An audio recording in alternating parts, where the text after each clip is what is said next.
नेपाल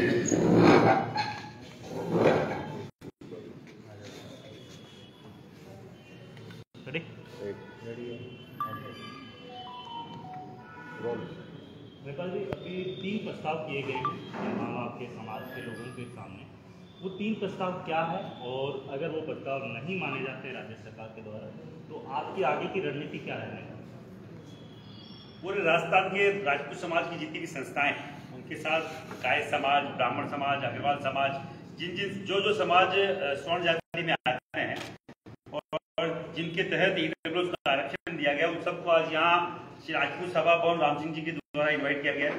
आप जोधपुर से, आप यूपी से भी है, पूरे राजस्थान समाज की अलग अलग संस्थाएं जो भी है, अग्रणी संस्थाएं आज यहाँ विराजमान है।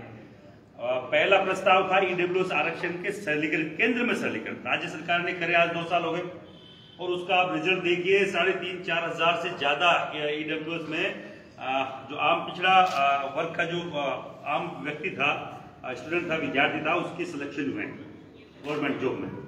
और केंद्र में इसी तरीके की व्यवस्था लागू की जाए जो आम पिछड़ा वर्ग का व्यक्ति, आम पिछड़ा वर्ग का विद्यार्थी वहां उसका लाभ ले सके। पहला हमने ये किया।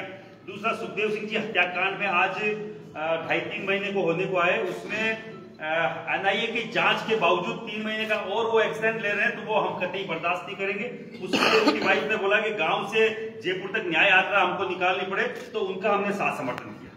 तीसरा, सीबीआई के मुकदमे जो आनंदपाल इनकाउंटर में चॉइस जो एक अलग अलग संस्थाएं, चॉइस संस्थाएं थी, उनके अगेताओं पे लगाए गए, वो अभी तक आज तक वापस रिटर्न नहीं हुए।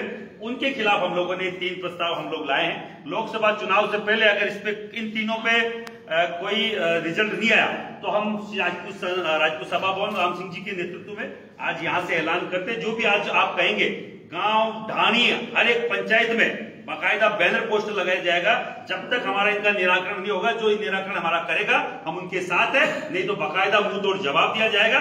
जिस भाषा में कोई समझना चाहता है उस भाषा में हम लोग समझाने को बाकायदा सक्षम है। और आज आपकी ये उपस्थिति बता रही है, केवल पदाधिकारी है जो मेन जो प्रदेश अध्यक्ष है, कोई राष्ट्रीय अध्यक्ष है, उनकी उपस्थिति है।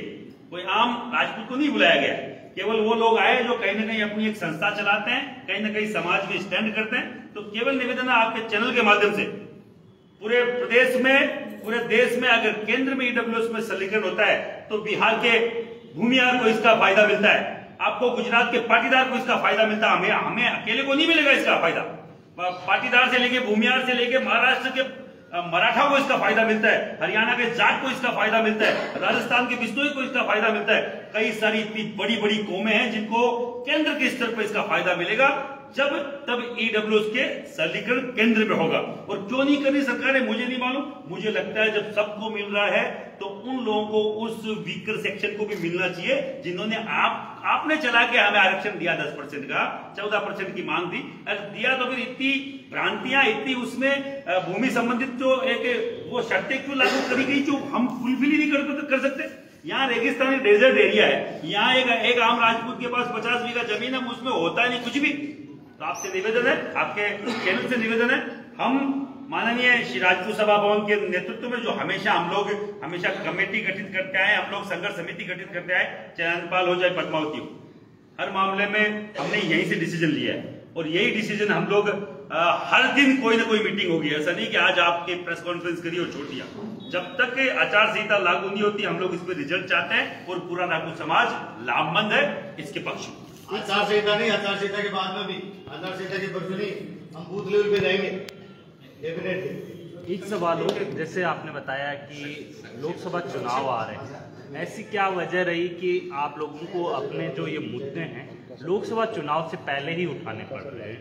क्योंकि 5 साल पहले भी मतलब ये मुद्दे जस के तस बने हुए थे। अध्यक्ष जी ने अभी जैसे बोला कि हम लोगों ने अभी क्षत्रिय संघ से भी यहाँ पधारे हुए हैं, उन्होंने बोला उनका रेगुलर वो लोग पत्र व्यवहार कर रहे हैं, मंत्री से लेके केंद्रीय मंत्री तक, प्रधानमंत्री से लेके मुख्यमंत्री तक। हम लोग, हमारे से जो करने से ना से हो रहा वो हम लोग कर रहे हैं। हर जगह कहीं ना कहीं आपको मालूम है 5 साल से हम लोग मांग उठा रहे हैं। अगर अनदेखा किया जा रहा है, इसीलिए हमें लगता है कि जो वोट की चोट से समझते हैं तो चुनाव से पहले ही समझेंगे। अभी लोहा गर्म है, अभी ये चोट समझ में आती है, और समझ में 5 साल कितना ही कुछ करो समझ में नहीं आता। इसीलिए हमें ये करना पड़ रहा है। तो चुनाव सामने नहीं मानेंगे तो हम लोग जिस तरीके से, जिस भाषा में समझना है, समझना चाहते हैं उस भाषा में समझाएंगे। ठीक है। समाज से निकलता मारवाड़ मासपा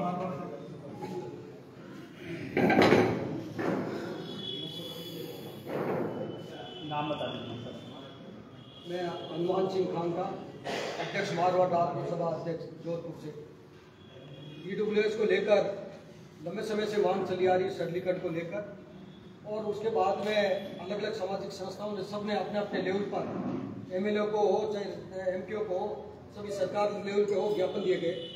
जो ये हमारी शुरू से मांग थी, राजस्थान सरकार से 2 रुपये प्रस्ताव गए थे 14% के, उसके बाद में केंद्र सरकार ने 10% दे दिया। कोई बात नहीं, धन्यवाद 10% के लिए, परंतु उसके अंदर इतनी जटिलता, इतनी विसंगतियां रख दी जिसकी वजह से जो पात्रता रखने वाले लोगों को उसका लाभ नहीं मिलता है। उसके अंदर जो विसंगति है उसको तुरंत से विलोपित किया जाए। जो शर्तें लगाई है वो इतनी जटिल और कठिन है, उसको तुरंत प्रभाव से विलोपित की जाए और उसके जिस दूर से आरक्षण है उसी तर्ज पे, चाहे सामाजिक संस्थाएं हो, चाहे नगर निकाय हो, चाहे पंचायत राज हो, और चाहे जैसे महिलाओं के लिए महिला के पीर पक्ष और ससुराल पक्ष की दोनों संपत्ति जोड़ी जा रही है। हमारा ये निवेदन है कि जब तक वो शादीशुदा नहीं है, जब तक उसके पीर पक्ष जोड़ जाएगा, उसके बाद में सिर्फ। लेकिन एक आपको मैं इंटरेस्ट कर रहा हूँ, ये चीज़ तो सर ने भी बताई है, नेपाल जी ने भी बताई है, लेकिन मेरा सवाल आपका ये है कि जिस तरीके से अभी पोस्टल आपका एक कार्यक्रम है कि चुनाव अगर मांगे नहीं पूरी की जाती है तो बूथ स्तर पे पोस्टर ये भेजे जाएंगे, क्या पूरा ये है प्रोग्राम? इसके अंदर ये सामाजिक संस्थाओं ने आज मिलकर सर्व समिति से प्रस्ताव पास किया कि ये जो लोग हैं, ये राजनीतिक पार्टी है, ये वोट की चोट से समझती है, इसलिए हमारी इतने लंबे समय से हम संघर्ष कर रहे हैं, सभी सामाजिक संस्थाएं दे रहे हैं, बट उसके बाद में ये वोट नहीं कर रहे हैं और इनके कान पे जून नहीं रह गई है, तो इनको वोट की चोट दे के ही एहसास कराया जाएगा। यदि हमारी मांगे पूरी नहीं की गई तो इसको वोट की चोट दे दी जाएगी और आने वाले लोकसभा चुनाव के अंदर इनको खामियाजा भुगतने के लिए तैयार रहना पड़ेगा, जो हमारा साथ नहीं देगा। कांगटा साहब, और जो दूसरी कांग्रेस नेता दिग्विजय सिंह ने इस मुद्दे को राज्यसभा में उठाया है, जबकि आपकी मांग जो है वो भारतीय जनता पार्टी की सरकार से है। क्या लग रहा है आपको कि कांग्रेस इस मुद्दे पर आपके साथ है, जबकि भारतीय जनता पार्टी का कोई भी नेता अब तक इस पर कोई भी स्टेटमेंट देने के लिए तैयार नहीं? उसमें भी उन्होंने भी मुद्दा उठाया। राजस्थान सरकार ने तो सरलीकरण किया ही नहीं, तो हम ये चाहते हैं कि जैसे पूर्व सरकार के अंदर माननीय अशोक जी गहलोत ने जो राजस्थान सरकार के अंदर सरलीकरण किया है, गुजरात के अंदर सरलीकरण किया, उसी तर्ज पर पूरे भारत के अंदर सरलीकरण किया जाए। और साथ में जो हमारे 2 मुद्दे हैं कि जो सामाजिक संस्थाएं हैं उनके ऊपर, अधिकारियों के ऊपर भी जो अनुपाल प्रकरण के अंदर सीबीआई के मुकदमे किए गए, और उसके बाद में भारतीय जनता पार्टी के नेताओं ने भरोसा और विश्वास दिलाया कि सारे मुकदमे वापस ले लिए जाएंगे। जो गलत लोगों को फंसा दिया गया, गलती से फंसा दिया गया, ले गए, पर अभी तक नहीं ले गया और उल्टा उनका चालान किया जा रहा है। और इसी प्रकार से जैसे अभी सुखदेव सिंह गोगामेडी प्रकरण के अंदर भी जो जांच दी गई, उस जांच को 90 दिन हो गए, अभी तक कोई कार्रवाई नहीं की गई। इसका मतलब यह है कि समाज की जो भी समस्या है उसकी अनदेखी की जा रही है। हमारे समस्याओं को कोई ध्यान नहीं दिया जा रहा कि गलत में जी रहे, इसलिए आने वाले लोकसभा चुनाव के अंदर ये सब शिकायत जाए।